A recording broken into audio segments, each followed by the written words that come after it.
There we go. We'll get started. Is there anyone who wasn't with us the last time? So y'all know me. Cool. Y'all excited about, you know, getting the school year started? Like it's going to be so different than it was. So that's the thing is, you know, how excited do we get about things? Before yesterday, I got a clap, yay! How emotionally in tune are you with yourself to then know how emotionally in tune you might be with others, to then be able to go to those next steps of having relationships. So that's really what we're going to be talking about today. Let me get us started.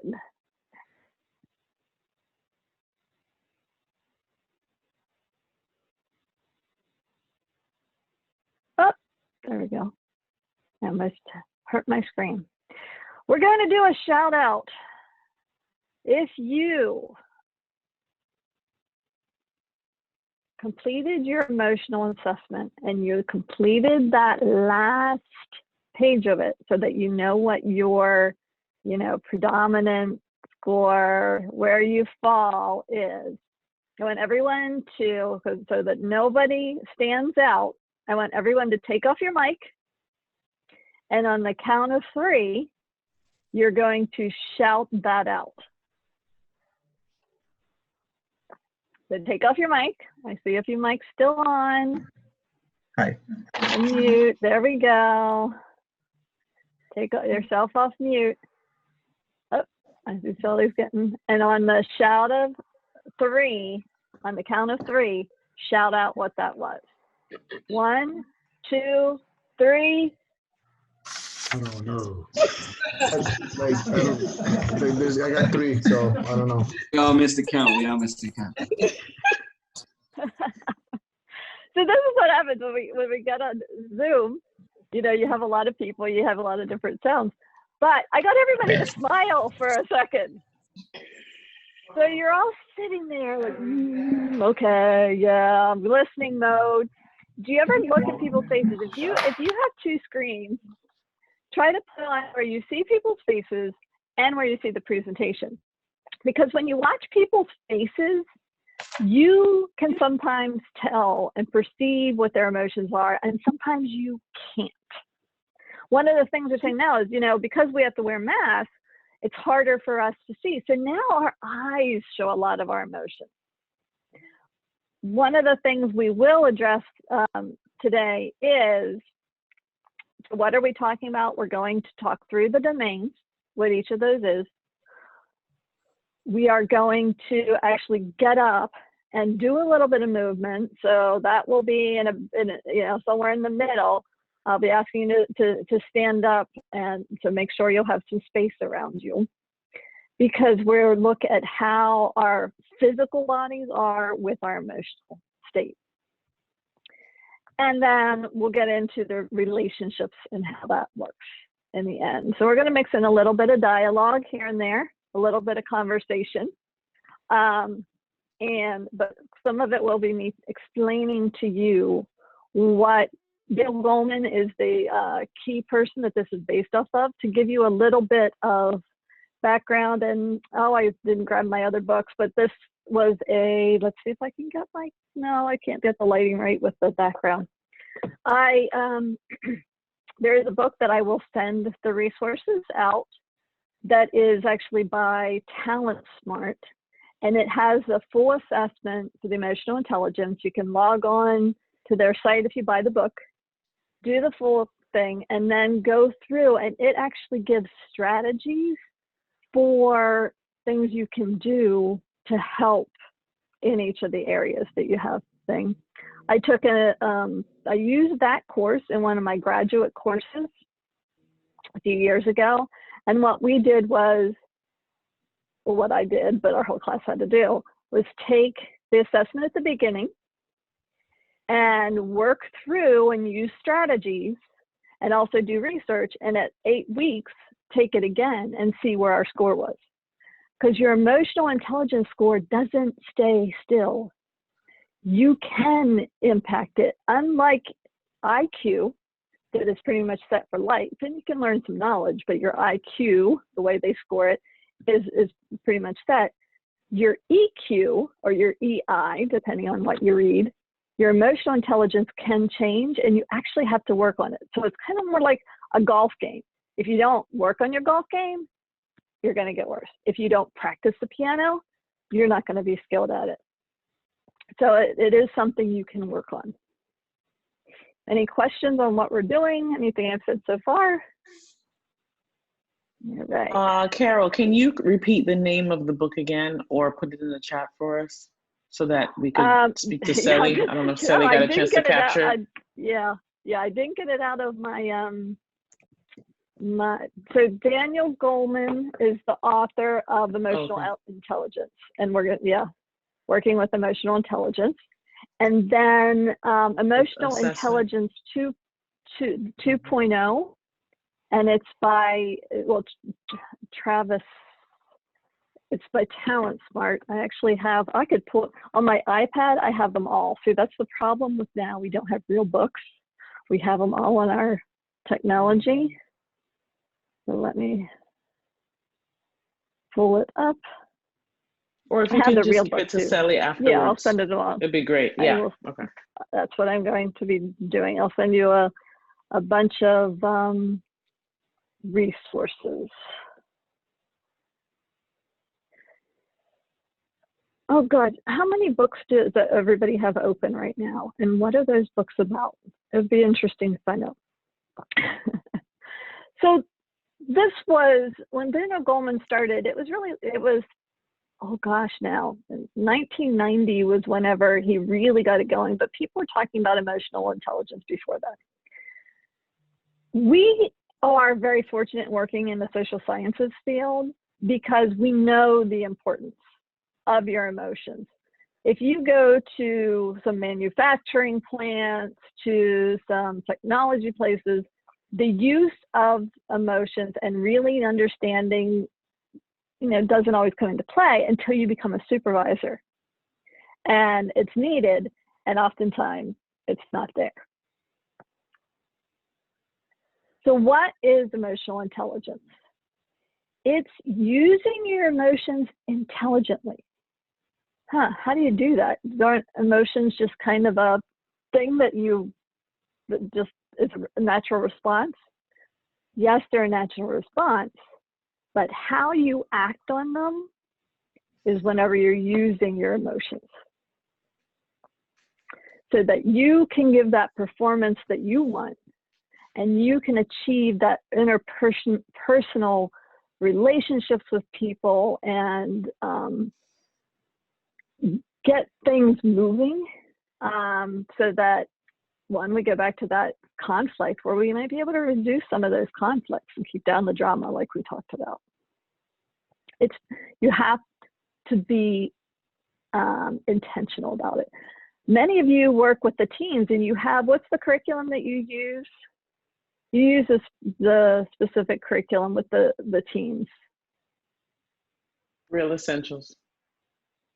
So it delves into helping them to say, okay, I am powerful, I am strong, I am important, I can, and that's what you have to do for yourself with emotional intelligence too. So these are the competencies that I did send in advance, and they do build on each other, even though they interchange once you go. But when you start working on your intelligence, your emotional intelligence, you start with self-awareness. There are studies that only 30% of people can identify the emotion that they have at any given time.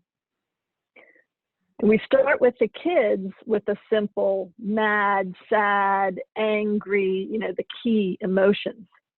But there are lists of hundreds of different emotions. And we saw in that first slide of the girls' faces of all the different expressions that can come out in those faces. So really being accurate with yourself of what you're feeling and getting down to the heart of that. And then once you have that personal competence with the self-awareness, you can go into the self-management. How many of you, when you start to feel that like someone is starting to annoy me and my breathing's getting a little bit, you know, more shallow, I feel my heart rate go up a little bit, and I bring myself down because there's a physical reaction happening to the emotion. That is that self-management. I'm not going to get, you know, you bring yourself physically down, you're also bringing yourself emotionally down. Or, you know, for kids, think about a toddler. A toddler can't control as much of their emotions. So you have that 2-year-old, and they talk about the 2-year-old tantrums. Well, that's because they haven't built in that self-regulation. Rodlin's laughing. Self-regulation is so important in the next steps, which is also paying attention to others and the social awareness. So when you can self-regulate, you will prevent some of those escalations that might happen. So we think of it as angry, but we can also think of it as kids that once they get to like 5, where they just can't stay still because they're so excited about everything and now everything comes so quickly.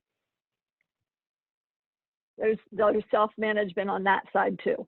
So it's happiness, or there's anger and there's sadness, and there's still issues with adults that can't get past the sadness.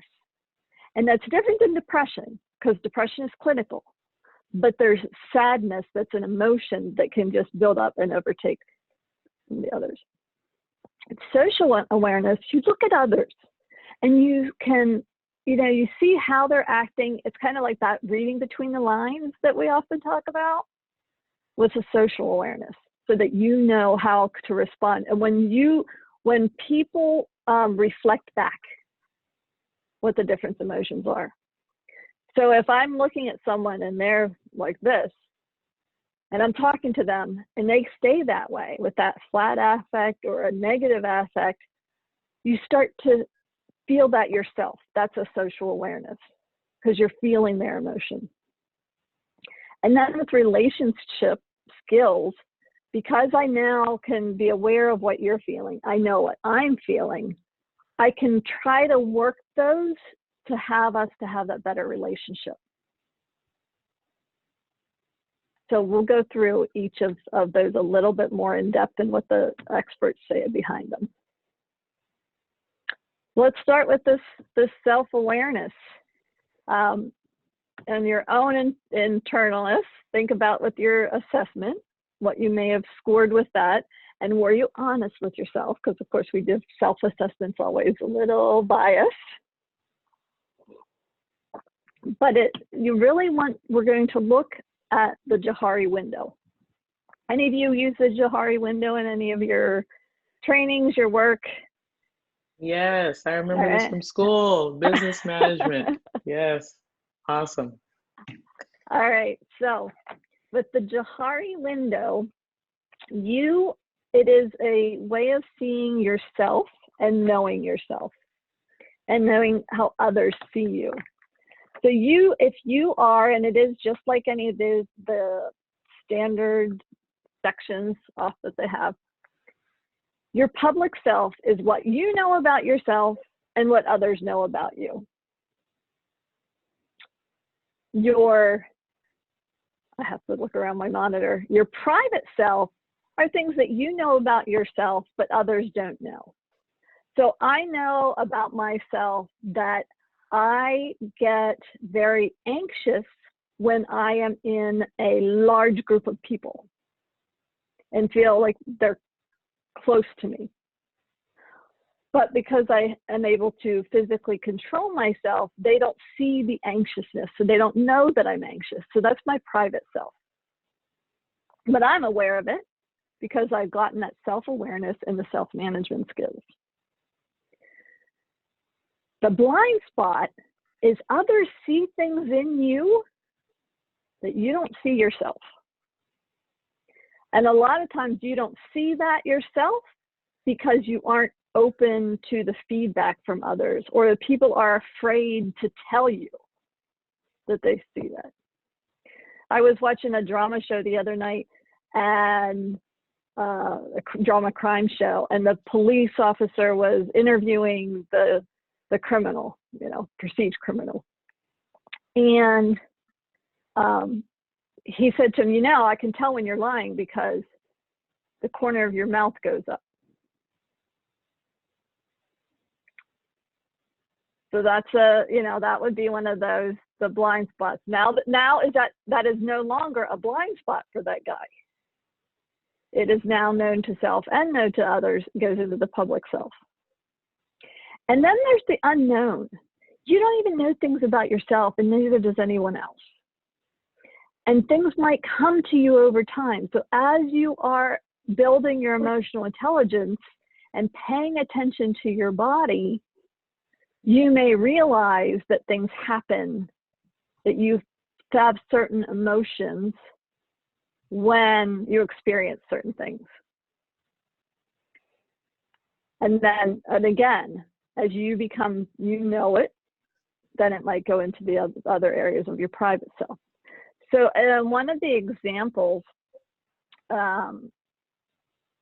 is a presenter that, and you can take this on a very negative way, in a presenter that is in his public self, people see as very articulate, very together, but in her private self, she might be very insecure about what is happening and how she's portraying herself. And unfortunately, some of that insecurity may come out and be part of the blind spot, that some will see it, but it's not known to her. Or it could be that she doesn't realize, or he doesn't realize that they are seen as an expert, but others are like, wow, they're a real expert on that, but that's a blind spot the person has. Basically, we want to have that public self be as large as possible, to get rid of those things that we don't know about ourselves, to really come in tune, so that we don't have so much of a blind spot where others see it about us, but we don't know about it ourselves. So we have to encourage people to give us feedback. And we have to be aware when we get that feedback to really listen to it and understand it and make an action with it.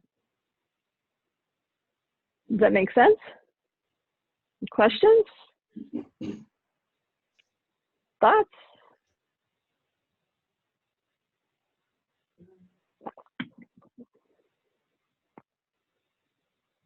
I just want to ask a question. Yeah, go ahead. Okay. On the unknown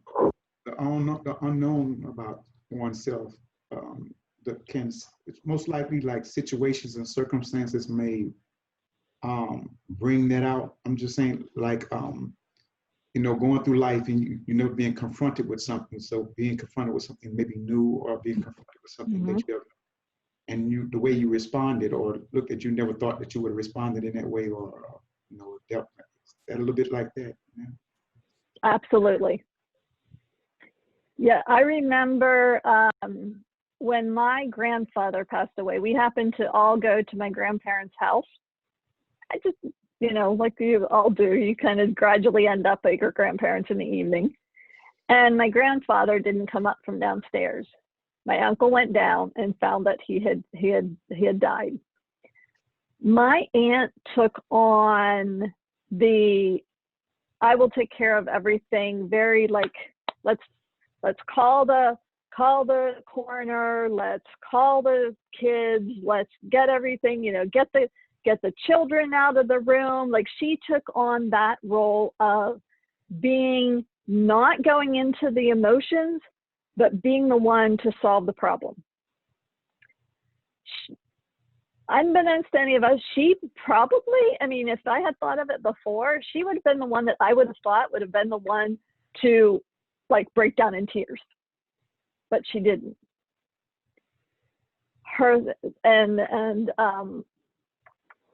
So it wasn't even known to her that she could, I'm wrong. I knew that I was pretty young, but I think there are people there who knew she could like stand up and take everything, but she would have thought of herself as she wasn't the one who would take control of a situation. That would be a blind spot. She couldn't take control of the situation, but she was always a person who was in charge of things. So that situation, she found that she was actually in charge of things. Later, she cried, but she also said, I'm really proud of myself for being the one to take charge. That was a new situation. And she actually learned right there that she had great self-management of her emotions.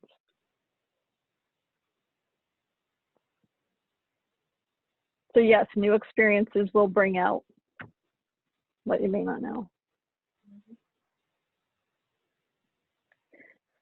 So what does a marshmallow have to do with success?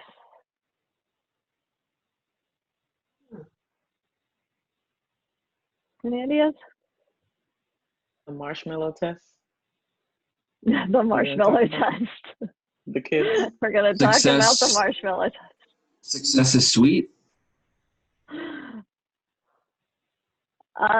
That could be, and that's part of what comes along with it. What happens with the marshmallow test is in the 1960s, a scientist did a test with kids. And the test was, they put and you've probably seen it on some other shows because they'll still do it, where the World's Funniest Kids kind of shows. He put the kids in a room with a marshmallow and told them, don't eat the marshmallow until I get back, and left the room. And it was revealed by what the children did to show what their overall emotional intelligence was and their resilience and their strength. So the kids that as soon as they left, they delved right in. Those who walked around, looked at it, took a nibble out of the bottom and put it back down.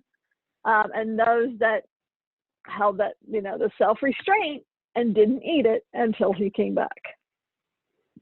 And that showed a lot about kids, that they could, think ahead, that they had their own self-awareness, that he said I could have it when he comes back, and I will, and I can be strong and have self-control. And it showed that self-control in other areas as well. So that's what a marshmallow has to do with success. But it also goes back to the no pain, no gain. Our emotional with the self-management, with our things, our emotional self wants things. But do we have that ability to control ourselves to not take them? So in self-management, and how often, and some of the things we do with parents and their ability to manage themselves. They get angry. What do they do with that anger? Relationships. Marriage takes work. You get the first fight that you have with someone in the first conflict. What does that do? Are you able to manage yourself, or are there easier ways out that people will take for that management? And another thing to think about is, can we laugh at ourselves? So when something goes wrong, when things don't work, are we able to say, yeah, that was I do the duh to myself. Something will come up, and my 17-year-old son's the best at pointing out my errors. But I do the, oh, duh, yeah, I should have known that. So if you can laugh at yourself, it kind of can take away some of those stronger emotions and help you to manage them.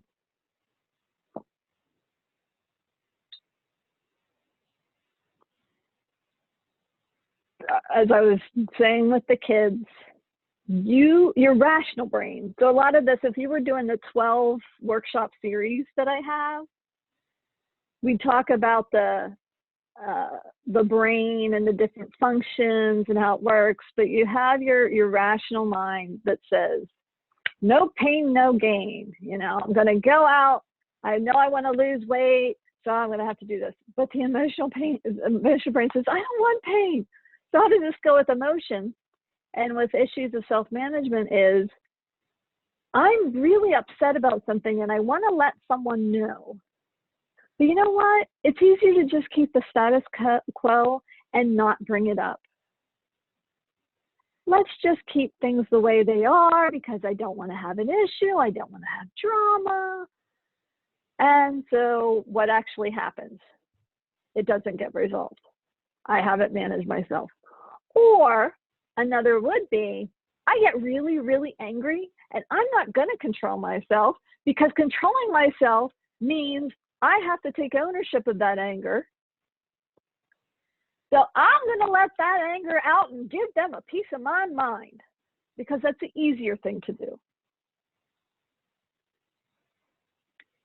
So we have to let that rational brain come in and say, all right, it's going to hurt me a little bit to calm myself down and to manage myself.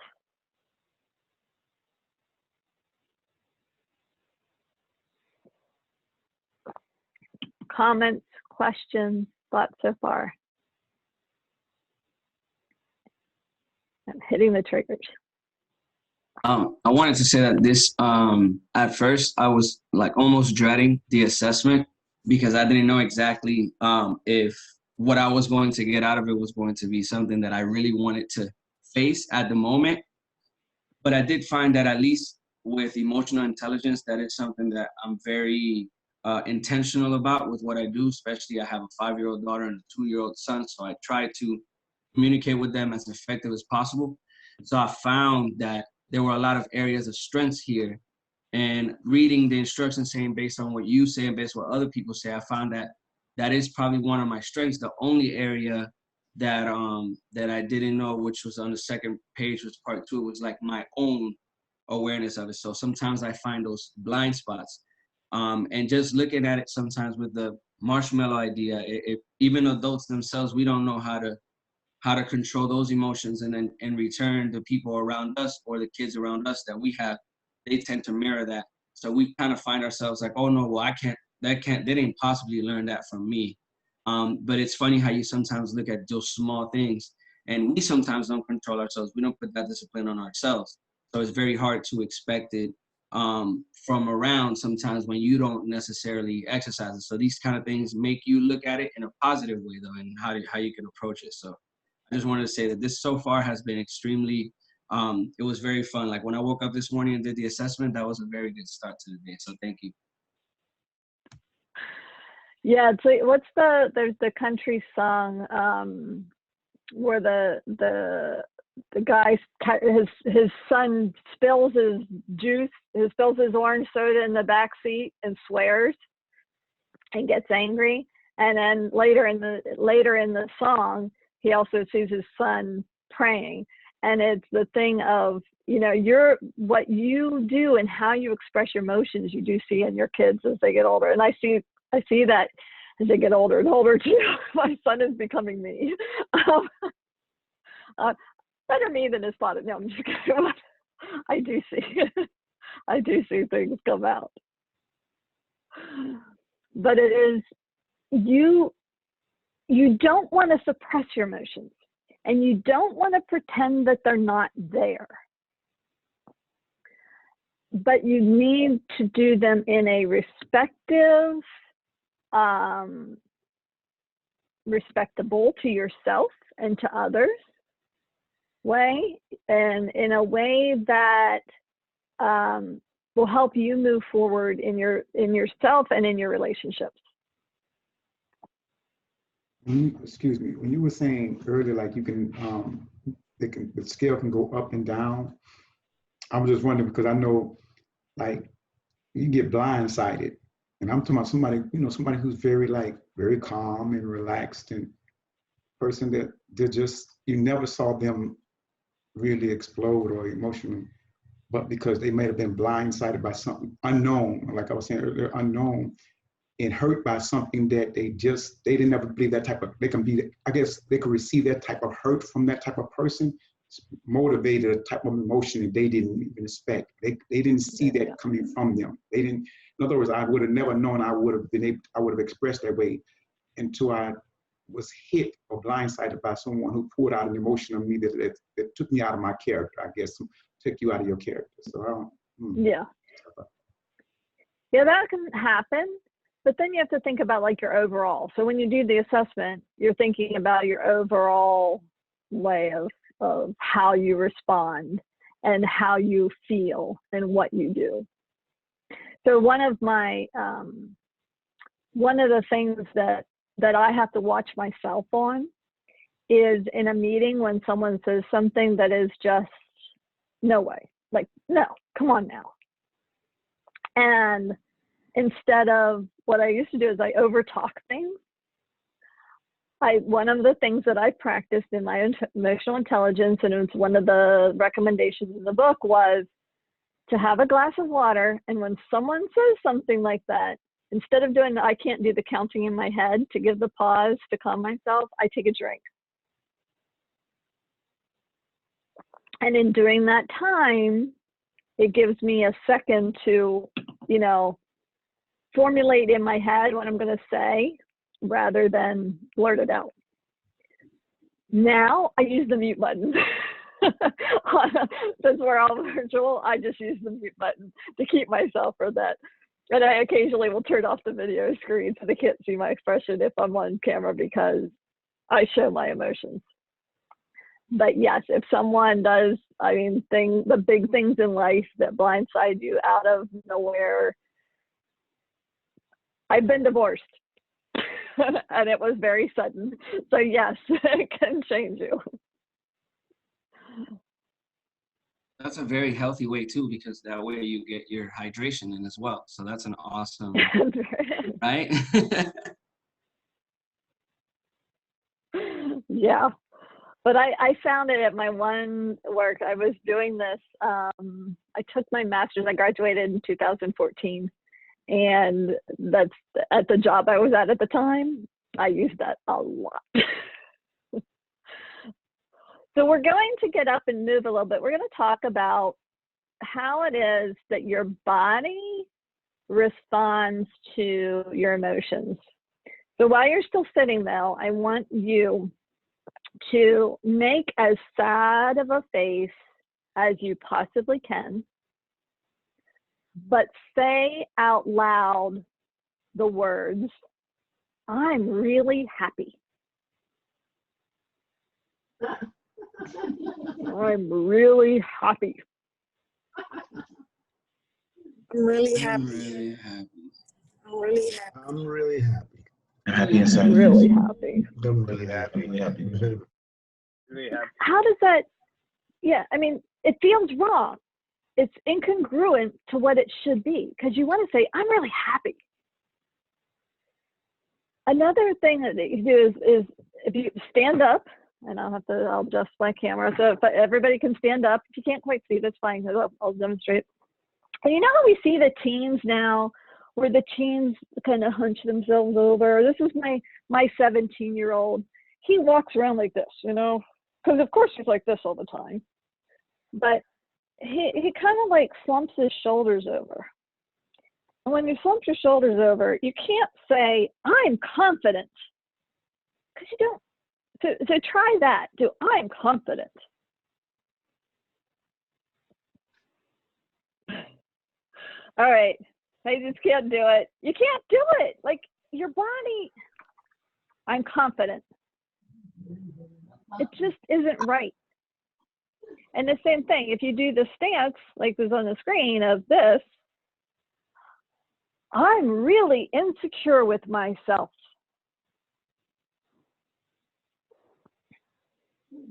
it doesn't feel right. Go ahead and have a seat again.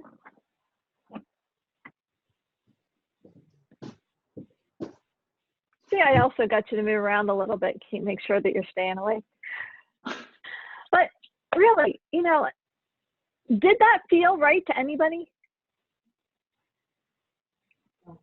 How many of you are really good at, you know, it makes you, even if you are sad, once you smile, it kind of helps. Once you do a little like giggle, it helps.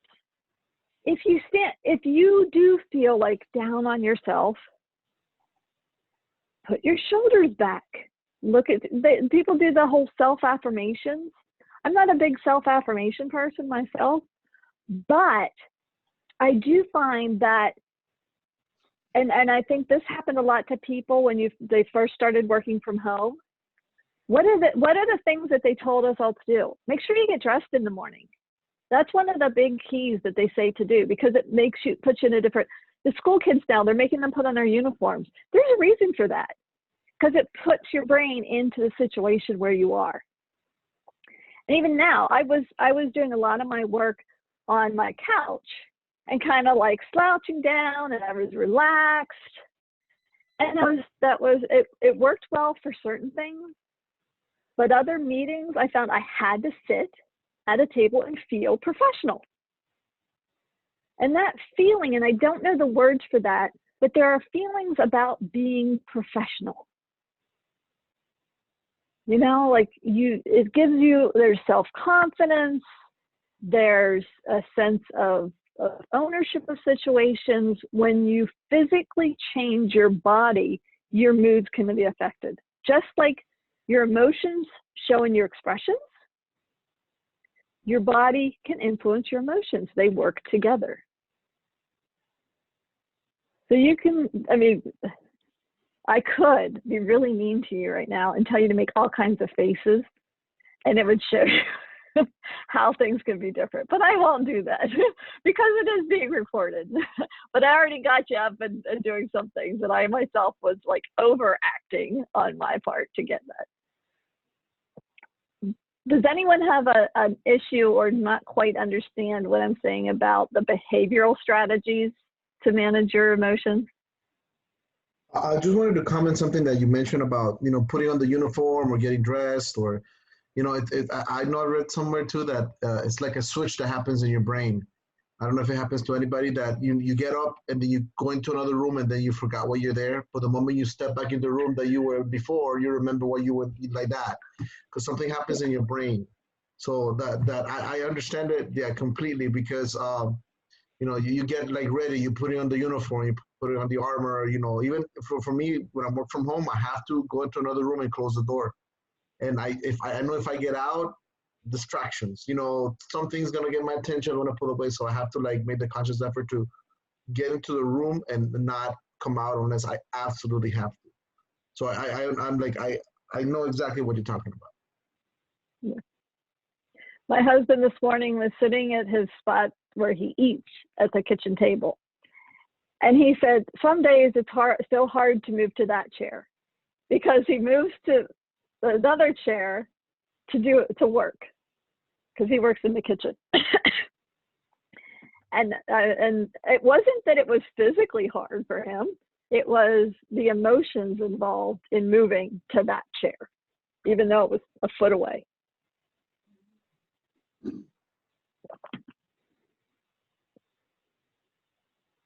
Let's move on. Emotions, thoughts, and behaviors. There are, there's a basic theory, and this is from Ellis. Don't ask me his full name. I'll put it in the things because of having my screens here that I can see. And he had believed that there were some certain cognitive strategies that you can use. And in that you have, and here we go back to excuse me, to Daryl's thing about, you know, being blindsided. So you have an activating event. Something happens to you. And you put into your mind, you have your belief of what is going on. You have your self-talk. I tend to be, and see, this is part of my vulnerability with you and being a presenter. I am very critical of myself. And so I often wonder if others are being critical of me. So my first thing if someone gives me feedback is to say, oh, they're criticizing me. So my first emotional response could be very defensive, and the agitation is the emotion that I'm feeling. The self-defeating emotion of being anxious, of being sad because I'm being criticized, being a little bit of angry because they don't understand me. And then that affects what I then have to say, wait a minute, is that really the case? So I have to dispute my own thinking.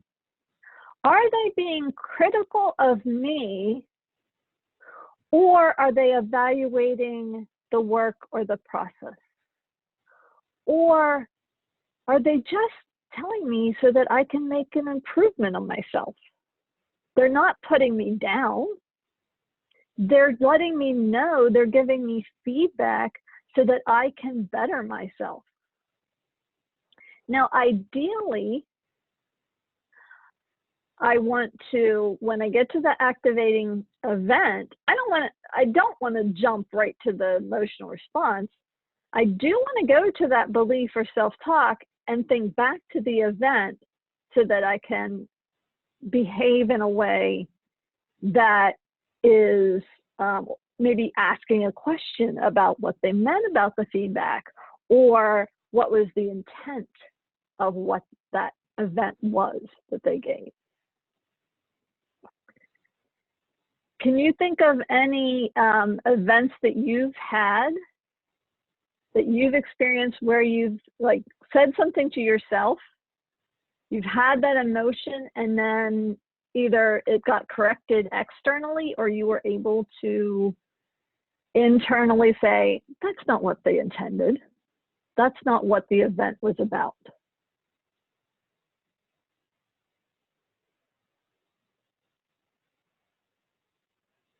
Yeah, I think anyone can think of?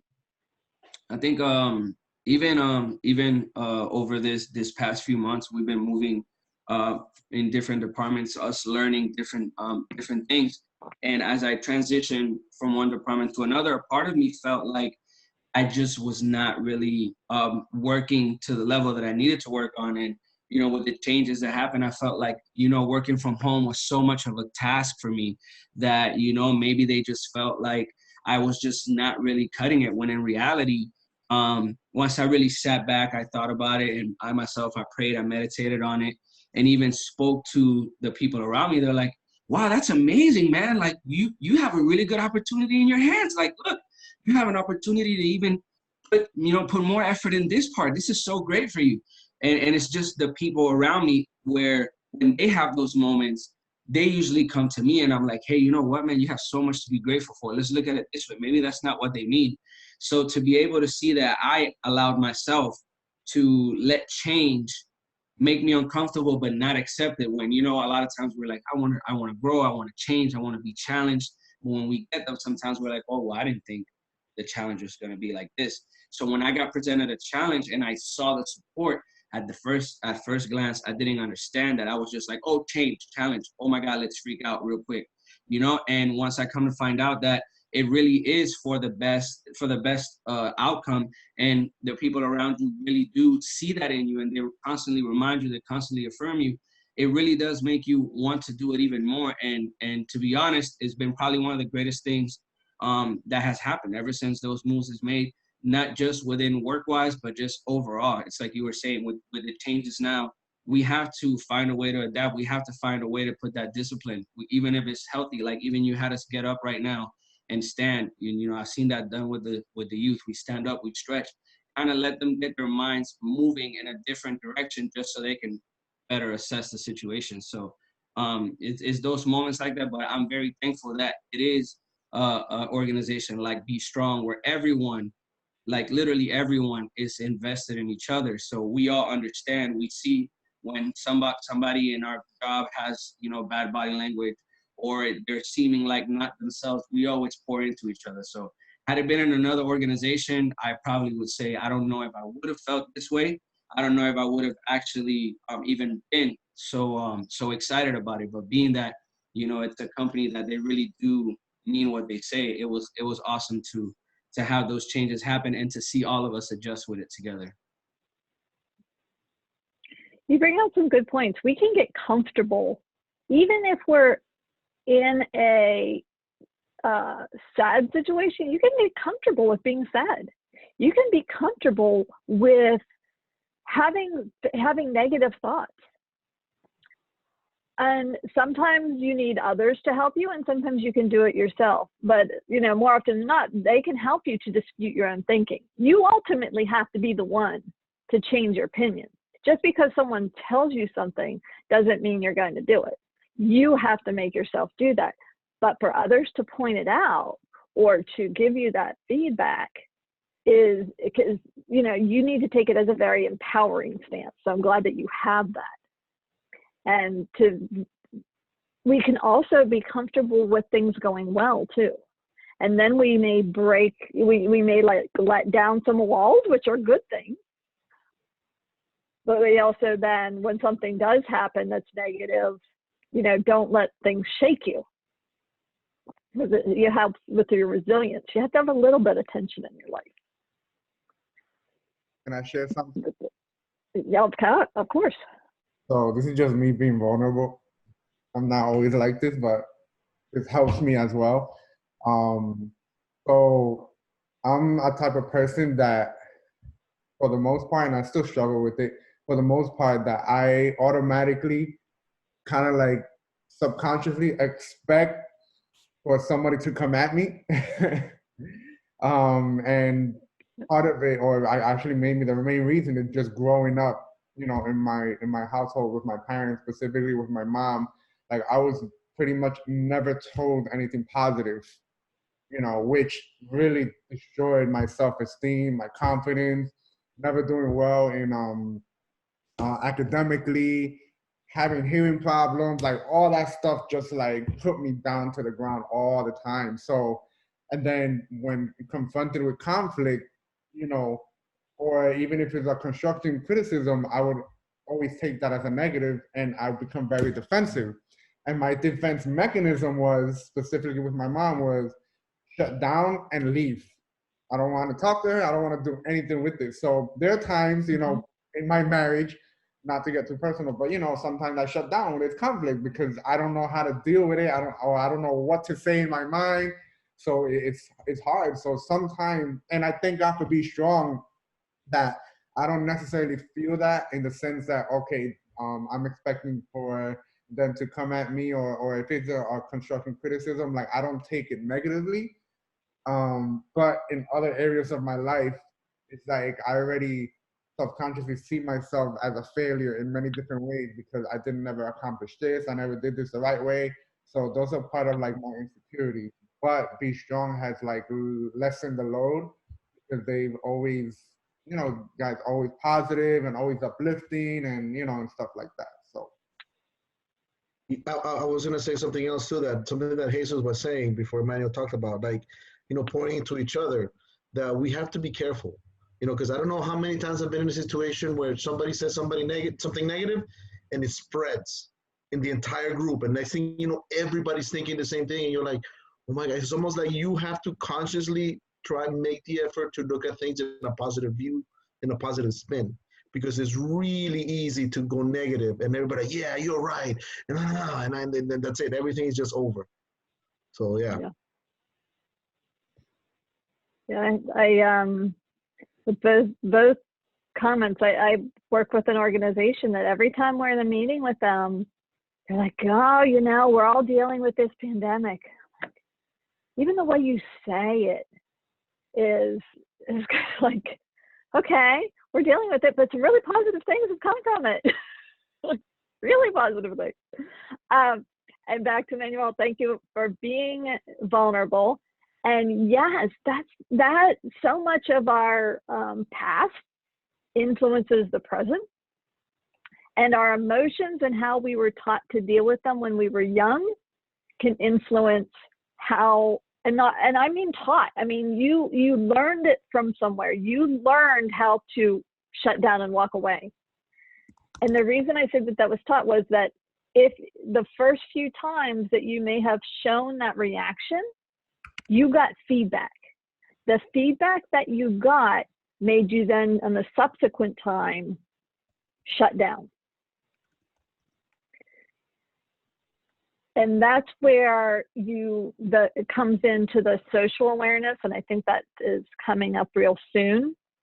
To know, oh, we're going to do the riddle first, but with the social awareness that you can see what others are doing and how it impacts you. So with the riddle, and we're going to use it, when it is present, I move forward. What could be something?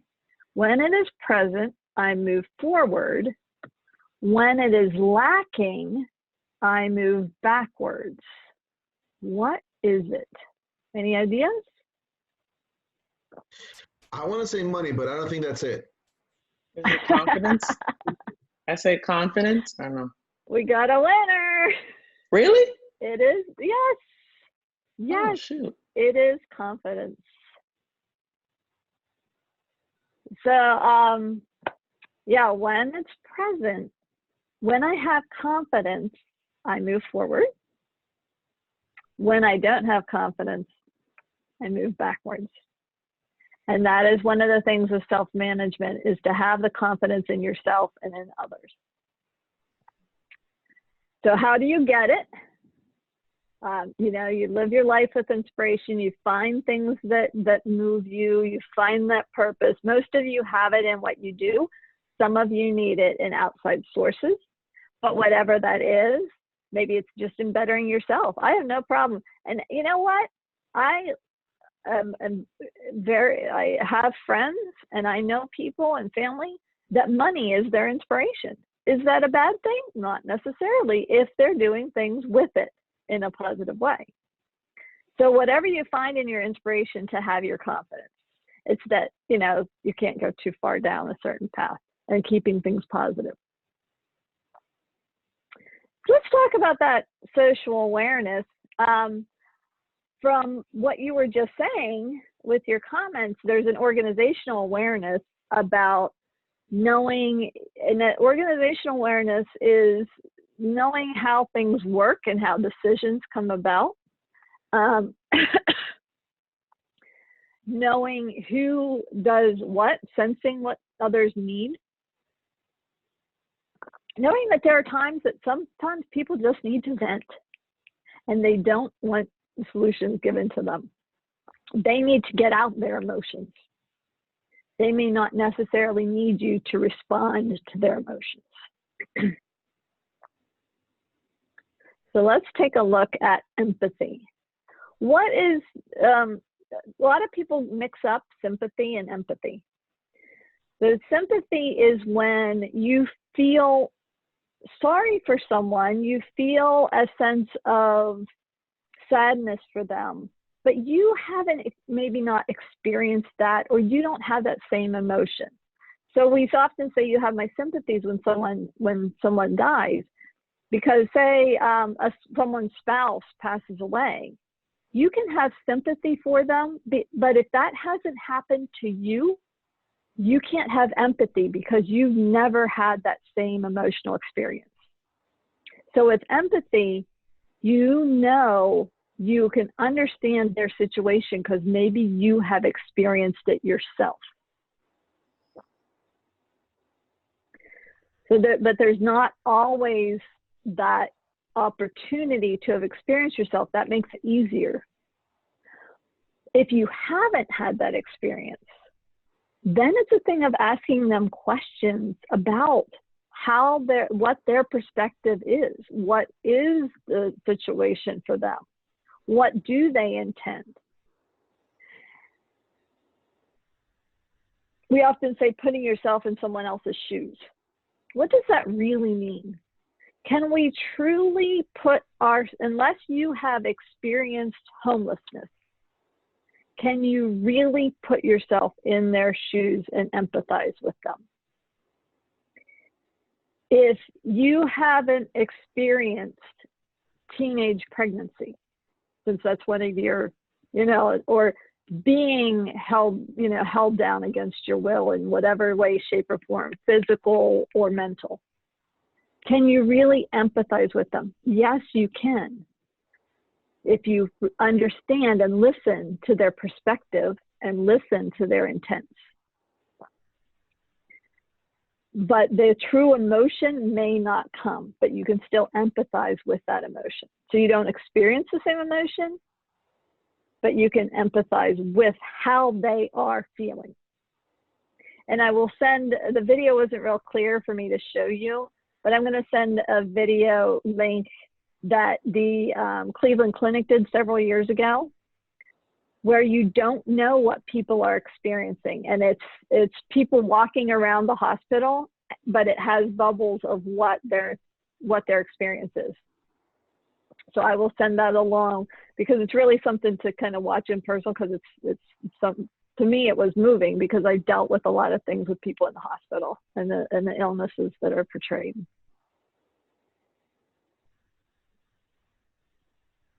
Oops, I am not progressing. There we go.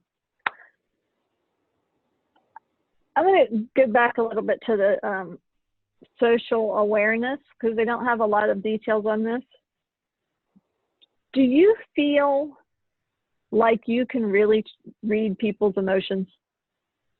Anyone feel that that's like one of their strengths? Maybe just a little bit. I just go, you never know. Carl is like, maybe. I've tried many times and failed many times. I haven't found the knack yet. Enough for me. I think I'm almost there. I want to point out something that is one of my irritants, and that is when people tell me how I'm feeling by the look on my face. So my husband has gotten much better at this. But he'll walk in and say, "You're really angry." And I'm like, "No, I was concentrating." But now, because you said I'm angry, I'm thinking, am I angry? Do I have something to be angry about? Like, it puts that thought in my head. Now he's learned to tell me, like, afterwards, last night he said, "You look really tired." So instead of him telling me that I'm tired, he said, "You look really tired." And it makes a difference, just that one word, and how I'm feeling. And I'm like, you know what? I am. So think about when you say to someone what you think. We do it with kids. And it is good to help them identify their emotions. And sometimes it's okay to tell adults, depending on what the situation is. But to say, it seems I am sensing anger. They always do that in the shows and it comes off. But sometimes it does help because it actually diffuses a little bit of their anger. With kids, little kids especially, you're going to say, "Your face looks like this, which shows me anger." You can even do that with teenagers because they have no idea what their faces, like, especially now, so many of them walk around with the pout because they have perfected the pout. And what does the pout say about the emotion that they're having in their head? Are they really? Maybe they aren't aware of what that, and I can't do it, but I know you know what I'm talking about. So sometimes just be careful whenever you do kind of judge people's feelings based on what they, sometimes be very, like you see somebody and you know this is probably what they're feeling. But by then asking, and you know with your relationships then. Hi, how you doing? I wanted we have some background noise coming. All right, then you'll know how to manage your relationships. So there are different things within relationship management, and this is where we did the conflict resolution last time. And again, you have these on your things, but where are you in this? And as I said, you need to know yourself, and you need to really be able to control yourself to manage relationships. And you need to have somewhat of a pretty good thing of having a social awareness. That you're not going to, you see two people in our office, when we were in the office, the executives all have the glass cubicles. So you can see their entire, so you see two people having a discussion, and I've seen this, where they get really, you can tell it's pretty intense. Do you think it's wise when one of them comes out for you to go up to them with a problem? Probably not so much. So, you know, that's part of that social awareness, because the organizational awareness as well, and that's how you manage a relationship. Is it a very important thing that has to be discussed right then and there? Then you have to ease into it. Hey, it looks like you're a little serious. I have something, unfortunately, that I need to discuss right away. Now, do I need to give you a minute? I can give you a minute, but this needs to get your attention. That's how you would manage a relationship that may not be your issue, but you don't want that issue on yourself. Their anger, you don't want it to become yours, or for them to lash out at you. So that's kind of where the whole, you have to be aware of the have social awareness of their emotions in order to manage a relationship, even if it's an issue that you're bringing. Vassie, you talked about being a team. Something? I'm sorry, Carol. Vassie, did you still want to speak? Yeah, I just wanted to share that I've learned I try my best to be aware of someone else's emotions. And I think what helps is usually when you can tell that someone is going through emotions, you can ask a question, you know, like, are you okay? I can tell that maybe something's off. And usually that opens the door up for them to say yes or no. And it kind of brings down the defensive wall that I've noticed. So that's what I wanted to say. You have to know the people too, because there's someone who I can't say, are you okay? Because they don't like that. But if I go up and say, you know, I'm here for you whenever you need me. Yes, that too. So that too. Yeah, it's like one of those things. Like you don't have to tell me right now. I'm here whenever you're ready. So that's true too. That's Vassie right there, 100%.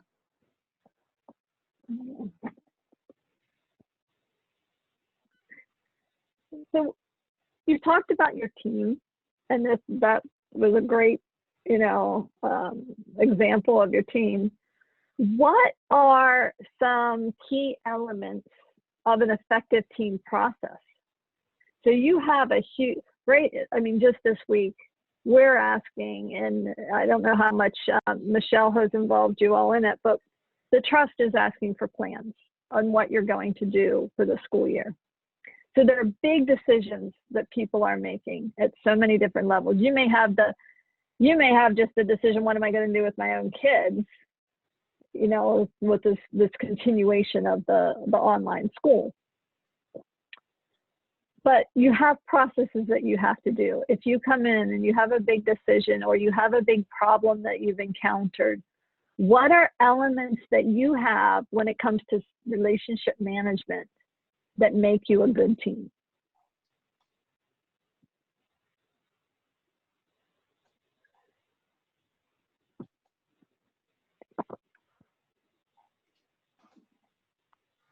Trust. I say open communication. And when I say open communication, I mean in the sense of that you can, we kind of learn as a team, the 5 dysfunctions team. So we kind of learn that there are times that you can go in a meeting, you can go in and be able to say what you're going to say. It's like for just an example real quick, I was reading on basketball, and Butler said something very rough to his teammate, but he said, "That's my brother." And he knew within the context of what I was saying it in. He knew that I want to win. So he knew the communication came from a point that they both want to win. So he didn't take it personally. He knew his heart as he was speaking to him. So being able to have those meetings where when everybody is trying, when we know all is trying to achieve the same goal, so the conversation is not to tear down, but to motivate, to provoke everybody to get to that same place. So that might be one. Yeah. Mark Anthony, I am having a little bit of a sound problem. I don't know if you can control that anywhere on your end. There are a couple mics that are open too. Okay. So Daryl, you pointed out some really key things, and that was knowing the context helps with the teamwork. Knowing where people are coming from. But another thing is you said about is the goals. So focusing on a goal will help when people have high emotions invested into something. I have a meeting coming up tomorrow, and we had a pre-meeting this morning, and there have been some emails back and forth that have expressed some areas of concern. So I said, we go into this meeting tomorrow, how are we going to deal with that? Because we know some of the people in the room tend to get defensive, will do things like, if you say one thing, they'll immediately come back with that and then direct your attention in another area so you don't stay focused on what needs to be done. So I said, all right, what we need to do is, well, actually one of the program managers said, let's just let them have their time at the beginning to let out all that emotion, because you can tell emotion in an email, let it out, not respond to each of the things that comes out, but because it just seems like they need to vent.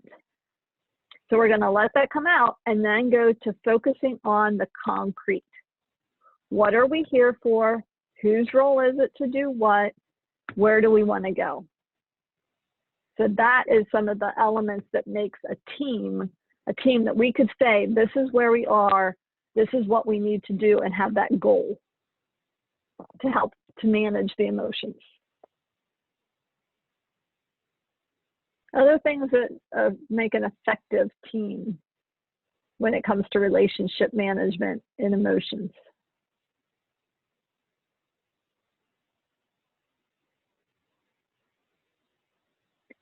I have a question. Do you have the belief of checking it in at the door? Do you know what I mean by that? Leaving things outside the room. So you may have your issues, your concerns, your emotional baggage, but you leave it outside the room. It's something that I try to. I mean, that's something my parents always brought that up to me. They're like, when you go to work, work is work. You forget about what happened at home. You don't let that affect you. You go and you work. You put your head down and you work. However, here, again, in Be Strong, a lot of times we sense that and we're like, hey, do we need to take 5 minutes really quick to just kind of just see where you're at? And those 5 minutes turn out to be extremely helpful, because now you felt like you were heard. You felt like you got that off of your shoulders, out of your chest, and does help you kind of focus a little bit more on work, because now you kind of got that tension rid of it. So, I mean, I know I can speak for myself, but I think a lot of people would agree. We all try to leave emotions, at the door so we can focus in on work, but we work with showing people how to deal with emotions. So, we kind of do it as we're working too. Yeah. Yeah, I'm not a big believer in that because it's always there. It's always in the back of your head. It's always in your heart. It's always impacting you. And especially when it comes to, like, I am very compassionate. I am very strong with my emotions about moving people forward, not taking a negative stance at what people can do. Like, not saying, oh, they won't be able to do that, which is, part of a cultural thing. And so I can get really irritated when people come up and will say in a meeting, oh, we're expecting too much of them. They can't do that. And so I have to watch my emotions, and I know that's going to happen, but I still want to make the impact that people can do things. But I have to watch my emotions. So that's why, it can come in, your emotions, your outside baggage that's unrelated to work, but you also may have something that you are discussing that is so near and dear to your heart, that you get emotional about it if if the discussion doesn't go the way you think it should be. And we have our emotions near and dear to our heart. So some of the things is you have a sense of belonging, you align your strengths, and I know you do a lot of that with knowing your personalities. And what's the last one? Being engaged with your team. This does that sense of belongingness. And remember, if you bring in your teams and you have a group, or you have your parenting group, even if it's just for that hour you're together, they want to feel like they belong to the group. And so we have, again, it reads just like any other map, and I'll send this forward to you, where there's a sense, you're still separate. Here's all these people that are the same, you're a little different, and so you're separate. We have exclusion, where they're purposely being excluded and outside of the circle, and we're going to bring our inner circle all together. And you'll have that a lot with teams, where you have, the group that is established, and then if someone new comes in, are they excluded? Or do we bring them in? The assimilation is you bring them in, but you don't really value what they bring to the group. And ultimately, there's a sense of belonging, and yet you're a little different. And guess what? I like those differences about you. And so then you have the real inclusion and a sense of belonging. Because we aren't all the same. We do have our uniqueness, but we can figure out how we're similar. So in a relationship and in our emotions, we all have similar emotions, but they may come out in different ways and make you unique.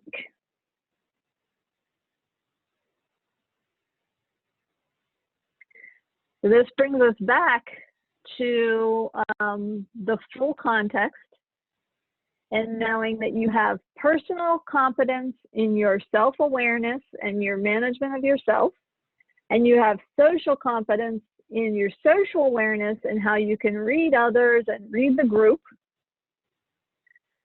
and your social competence in that you can manage the relationships that you have with one person, two people, or group.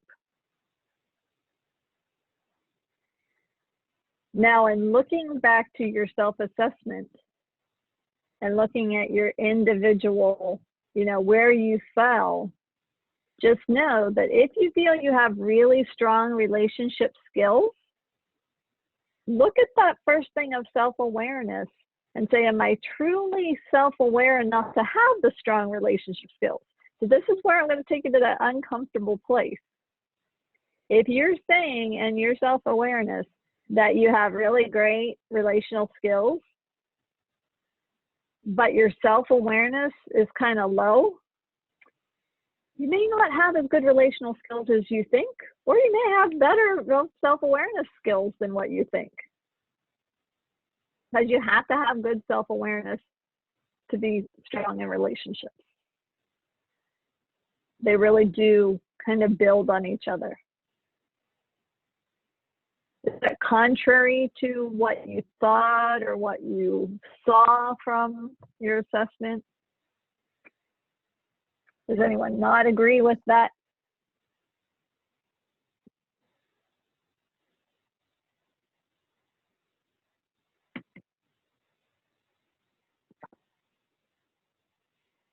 Do you feel like as you move forward, with that confidence, but as you move forward, you can work on some of the things that you may have discovered about yourself in the self-assessment to strengthen, to grow?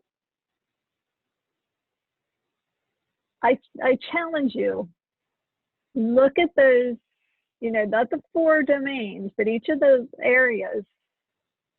Come up with think of some strategies, and I'll find somewhere I have some simple strategies, so I'll look for that to send along.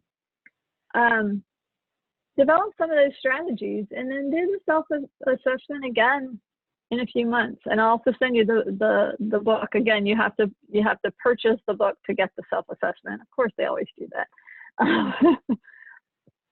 But if it's something that interests you, if it's something that you want to develop in yourself, I encourage you to just, it's an intentional thing you have to do, to think about yourself and your emotions. So, questions, additional thoughts.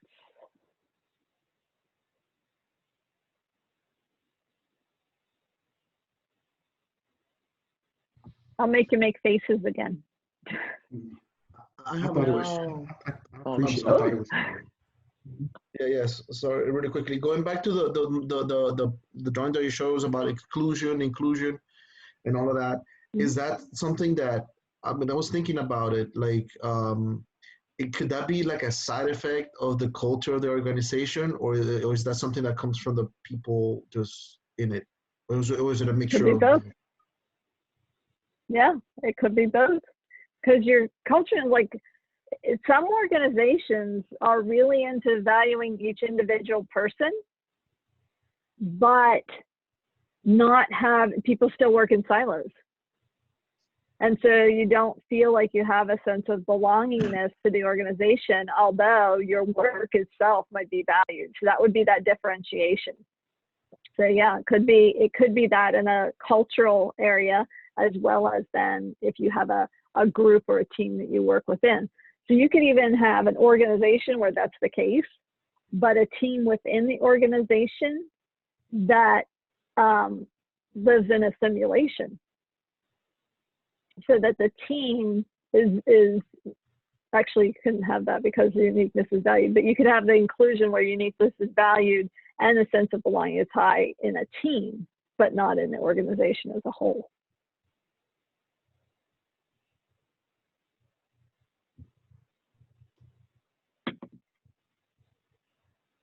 Do you see where your emotions, I mean, it seems like the whole relationship management stuff kind of goes off a little bit from the emotions with this, but it is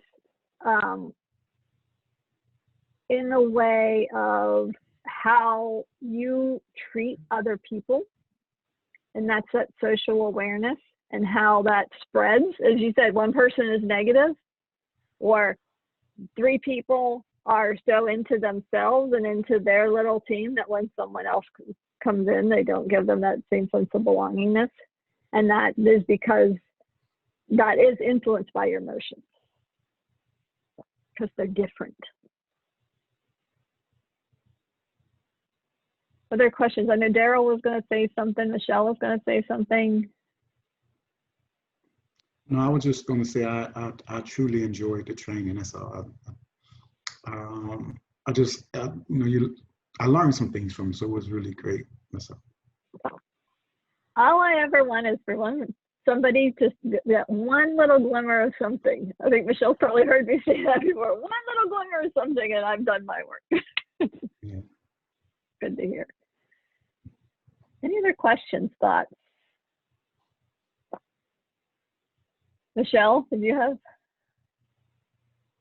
anything? Yeah, I'm looking out my window, thinking about myself. No, this was good. I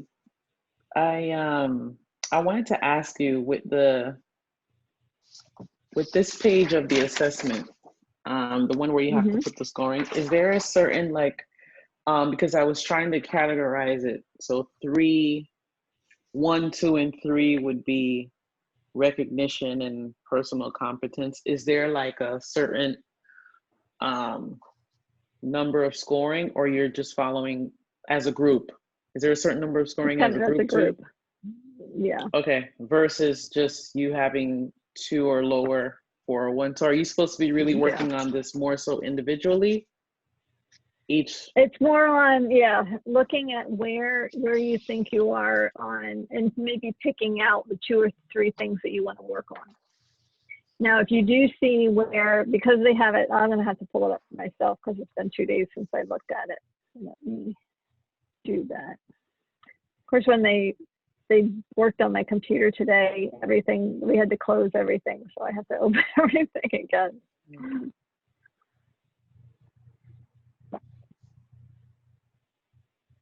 I want to share something. I actually read this book. I was telling Mr. O'Berry that I read it when I was 11. So yeah, I was pretty young, but I got the chance to actually to share it with my class when I was a kid, and it gave me such a good tools in my life. I suffered from depression when I was 18.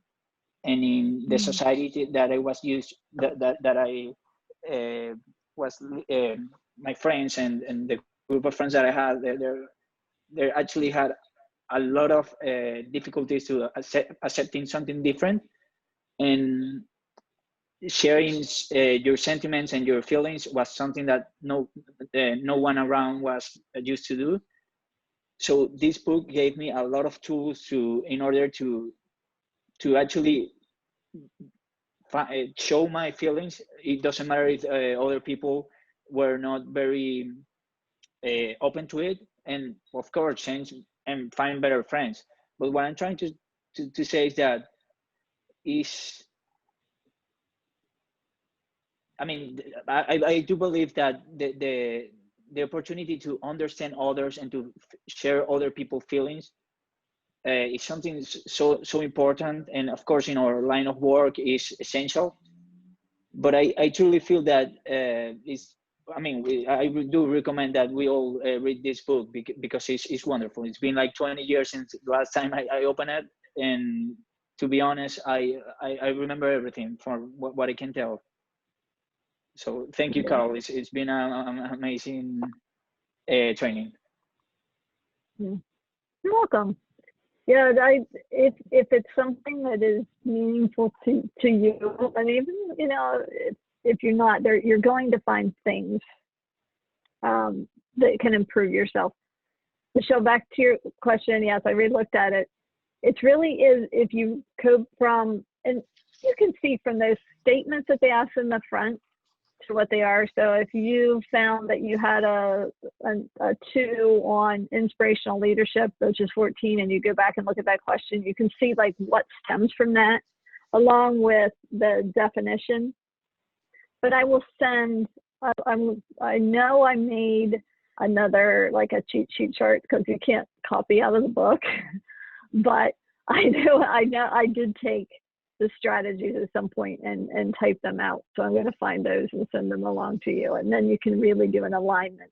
But think about the strategies that might work within each of those questions. They just gave you one, this quick assessment is just a one representational question for that subgroup. But you can get a sense of what all encompass in that subgroup without having the text. but I'll see what I Yeah. can. Thank you. I've got two things. One, I wanted to ask you was, I'm just going to speak for myself. You can think that you are somewhere when you aren't. And I know you said that before about the self-awareness. And I'm also very critical of myself. And so I always want to check the temperature of what's happening as much as I can. Does this recommend, because what I really want to do is I want to give it to someone close to me instead, because I feel like it's, if you take it, like you said, it's biased, right? But the people who are around you the most can also see. I love, ever since I remember, it wasn't business management, it was behavioral management, where I learned about the Johari window. And ever since that window stuck with me.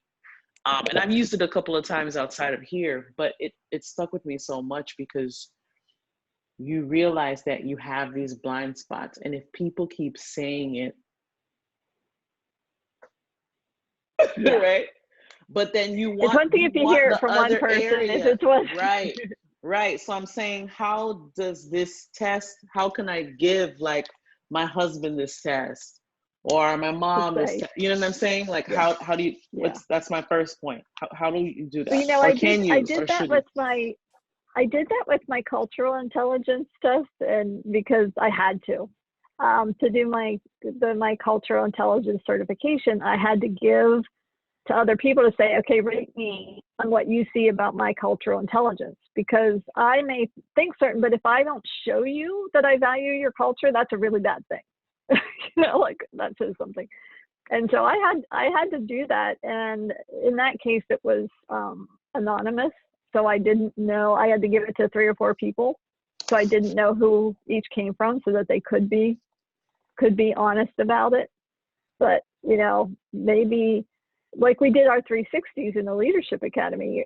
Now we didn't do it for you for small CBO, but feeling those, the 360s, what we asked was get someone, either some way to do it so that they can do it anonymously. So if you have a couple people that you want to say, fill this out on me, or you want them to. But can you do it with this one? So you can do it with this one? You can just tell them to turn it around, like instead of. No, I'm saying, can you actually use this test, or do you use the cultural? Like, can you actually give this test and it be still? You'd have to do it on paper. I only have it on paper. No, I'm just asking. This is the tool. Like, I can use this tool. Oh, okay. Yeah, this was from the training that I took to do the train the trainer. Okay. It's not from the other book. So this you can share. It's a handout. Sorry. Okay, no, that's fine. I think the second thing. Yeah, maybe like have even though your oldest is still young, you would say, Daddy is going to give you a piece of paper, and Grandma's going to give you a paper, and Auntie's going to give you a piece of paper. Give this to Mommy. Yeah. I think what was helpful the most, that was kind of like an aha moment for me, and it's so like duh, but I think when I look at just certain things, when you said that it's something that you can take it again, because you need to actually work towards change. And you can think about people where you're like, you're not going to change. Right? You just write it off, like you're not going to change, but when you said that, it really hit me like, man, that person can change. Right? So that really, that kind of messed me up, if because they're self-aware. You have to get that self-awareness. Yeah. I always say you can educate people, you can advocate people, but you can't make people change. Yeah. And that's sad. Yeah. That's true. Good stuff, Kara. But part of it is the educating. Hey, I learned this. Or, hey, here's something that maybe you need to think about. Yeah. And a lot of times I think a lot of times too is once you yourself realize it and you start making those changes, then the people who are around you, who either notice those things about you or share those same I guess you could say like shortcomings with you, they'll notice, hey, I noticed that you're not getting mad anymore. Like, what's up with that? Like, why are you so calm now? Why are you so free? And you start letting them know, hey, I realized that this wasn't right, or I learned to unlearn this and relearn different things. And then kind of it makes it put into perspective with them, where you don't have to sit there and be like, hey, you need to change, you need to do this. But it's like, you know what? I realized I used to let everything around me bother me until I start really filtering those things out. And I realized that, it's really not so bad. And then by you doing that, they can be like, well, maybe I could do that too. And you don't have to necessarily create that friction with them too. So I think that's something that's been amazing too. A lot of people have noticed that. I saw a funny post on Facebook. It was saying, he's like, hey man, how do you get through life so much with all these people that are always angry and like, I just learned to not argue with people who don't really, who don't have anything to say that I can value. I just let them know, you know what, you're right, and I keep it moving. And then the person's like, but that doesn't make any sense. That's just wrong. And the guy's like, you know what, you're right. But it's like the joke, he's like, you know what, you're right. But it kind of and then now they sat back and it's like, oh, I'm doing it too. Okay, I get it now. So I find that by doing these things, a lot of times you don't have to tell people, you just do it yourself and other people can notice it. And that opens up the opportunity for you to say, well, look, this is what I learned. This is how I learned to do it. And if you want, I can show you. Remember, just like negativity spreads, positivity spreads. And like we had in the conflict resolution, there may be someone that you can call out as being your check person. So your check person is that when they see you do something or do, in a way, hey, check me on it, call me on it. Let me know if you see me do this. If you, see me respond in a certain way. But that it, so you don't get mad at them, because that's the worst. But know yourself. Learn. I'll send resources of emotions, list of emotions, these strategies. Identify your emotions when you start to feel them. Identify the physical things that come along with them. Identify then, how you're showing that to the world, and watch others to say, okay, this is what I'm seeing. Is this really how they're feeling? And that'll help you to know if you're socially aware, to then be able to manage the relationship. Anything else? All right. Well, it was a pleasure. I learned things from you. It gives me a chance to revisit my own emotional intelligence, to know that I have my strategies that I need to work on some more, and take my drink now and then. And it was great to see you all again. Good luck and best to you all as we continue through the fall. And I will see some of you on Zoom next week with our provider meeting, Michelle. We have a provider meeting next Friday at 10. Yes. Thank you, everyone. For the reminder. Bye. Bye. Thank you, Carol. Thank you. You are welcome. Bye, Carol. Bye. It was nice to see you.